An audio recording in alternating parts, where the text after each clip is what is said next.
today I will be doing some small bird photography with the Nikon Z8 and the Nikon 180-600 lens. Now, as we all know, with small birds, they like to hide in shrubs and thick little understory, such as ferns, reeds, and all that fun stuff. It makes it very difficult to see them and, focus on them through that type of foliage. So today I will sort of show you some of the settings I use in regards to autofocus to capture those cheeky little fellas along the forest floor. Very simple, very easy to set up. And look, you can use them as a baseline setting and adapt to your own shooting from there. That's what I would recommend. Maybe something to give you an idea, and then you can add to your own shooting style. So anyway, let's get to it. There's a few wrens and robins hanging around here, so I think this will be ripe for some tiny bird photos. Let's get to it. All right, let me explain this a bit better. So keep in mind that I use all three of these autofocus modes for small birds. They are totally situational, and it truly depends on your location and subject. Firstly, I shoot in autofocus continuous and make sure that bird detect is on. The three autofocus modes I use here are single point autofocus. Also, keep in mind throughout this video, I call it pinpoint autofocus. So when I mention pinpoint autofocus, I actually mean single point autofocus. The next is area wide small and area wide large. Now with single point autofocus, bird detection isn't on by default, unfortunately. In the two area wide modes, bird or animal detection and 3D tracking is enabled automatically. To get around the lack of 3D tracking in single point, I have set up a custom button on the front of the camera, here on function 1. That lets me turn 3D tracking on and off. This lets me force the camera to track, as you can see with the square on the eye here. Now, why these three modes? Let me expand on that. Look at this example here. See the foliage to the left and right? And there's still a little bit in the center of the frame here too. Single point autofocus works perfectly here, as it does what it says. Point focuses on your subject. This mode is perfect for shooting through foliage, and by mashing the 3D tracking button, I can completely focus on the bird's eye through everything. It's accurate where it's pointing, so it works best for still subjects. Now, for situations where I'm not shooting through foliage, I use area wide small and large. I do this for probably 90% of the time with my bird photography. I'm also mashing the custom 3D tracking button here as well, to ensure that the focus is tracking my subject properly. These two modes will track moving subjects perfectly. More breathing room and less foliage means area wide small and large. Tight spaces with lots of foreground clutter and foliage, single point is the one you want. As I said, all three of these modes are very situational, and depending on your subject and location, some may or may not be up to the task, but they will definitely help you get great shots. Now, let's get back to the action. I am just at a little watering hole here. Seems to be a spot for many little birds to come in and have a drink and have a little chit chat and then move on their way. I have been seeing red robins constantly landing here, about 5 of them together. Now they haven't come back because I'm here at the moment, but I'm just waiting for them to return. Now, they usually do a circuit, so they come here, have a drink, fly to the tree, have a little chat, and then fly off. So they do sort of a round robin, I guess you could say.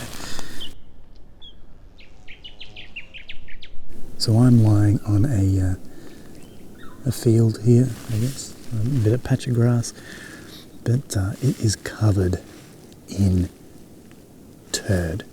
I want to say that. This is an understatement, that it is just fields and fields of marsupial pellets is the probably the proper term for it.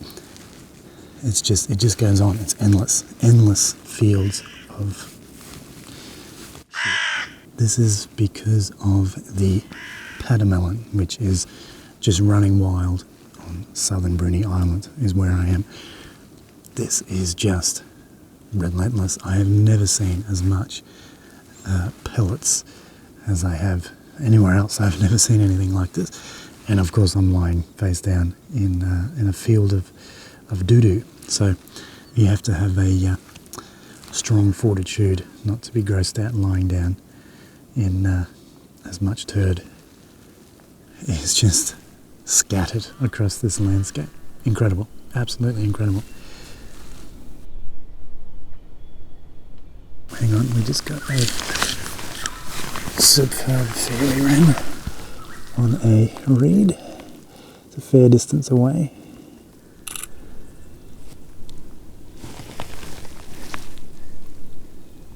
I can see the red robin here, so I'm going to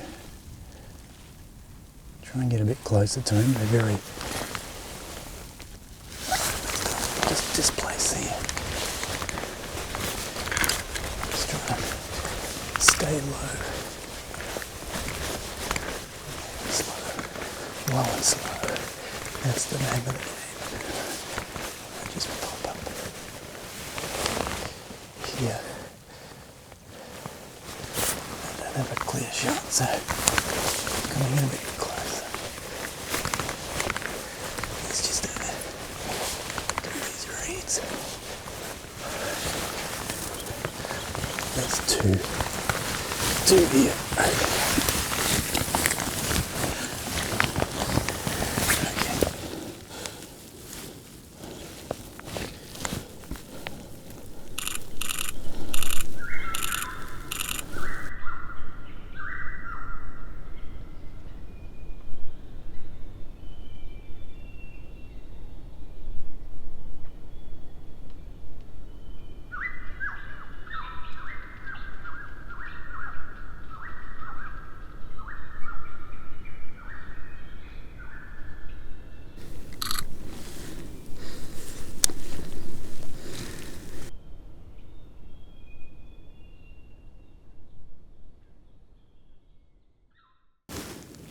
So that was using pinpoint autofocus. It does take a little bit of patience and jigging around to shoot at a distance through foliage. That's the only thing I've found with it. But at a distance through foliage, it's the one you want. I'll mostly be using it in this situation because of the amount of ground cover, such as ferns and reeds and that sort of thing. So I will be shooting. Sorry to interrupt. There's two robins coming in.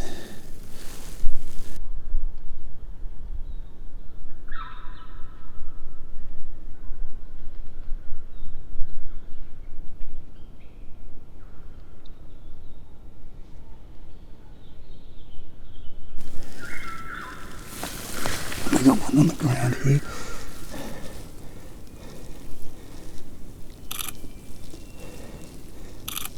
Look at his colour.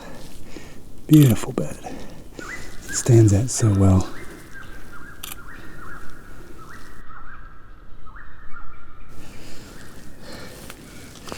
So here I might change my autofocus because it's an open, more open area.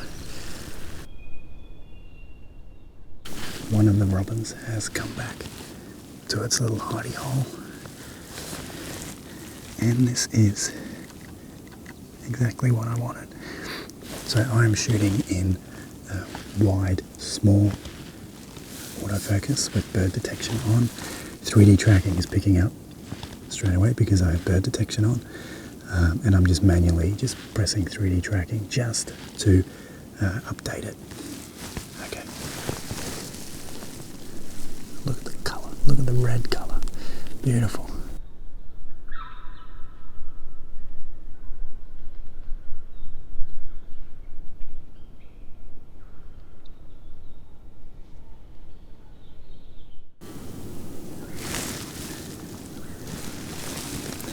So fast though. You just get it lined up and they're off.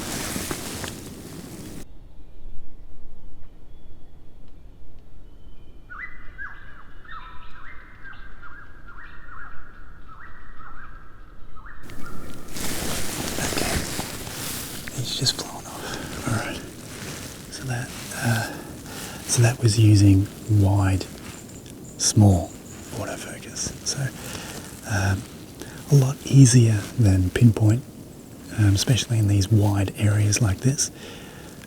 So I would recommend, if you have space, if they're sitting on a fence, something like that, where you can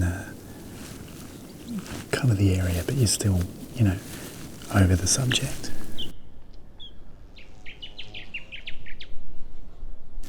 Alright, so I'm going to go back to the fence line and try and find some superb fairy wrens. I'll leave the red robins here for a moment. I think I've got everything I need from these guys. I would like to get a shot of them in flight, but they're so very, very unpredictable of when and where they're going to take flight. So I'll go back to the fence line. Usually they do a circuit and they may come back, so I may get a shot there, but I'm quite happy with what I've got.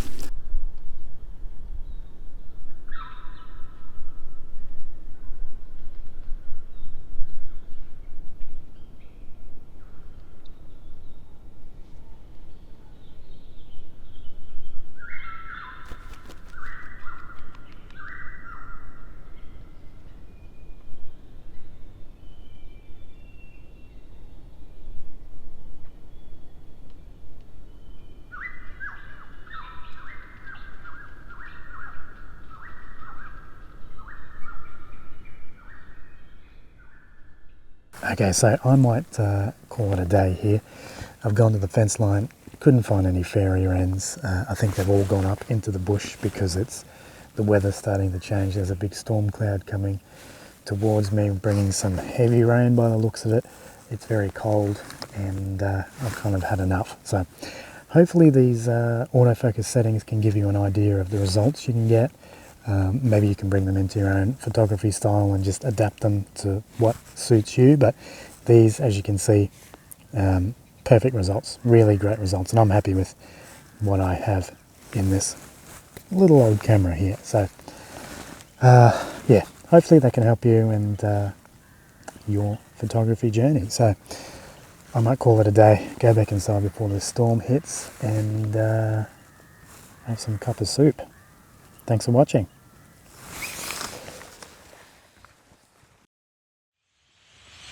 If you want to know how to do pre-capture on the Nikon Z8 or Z9, I've got you covered here.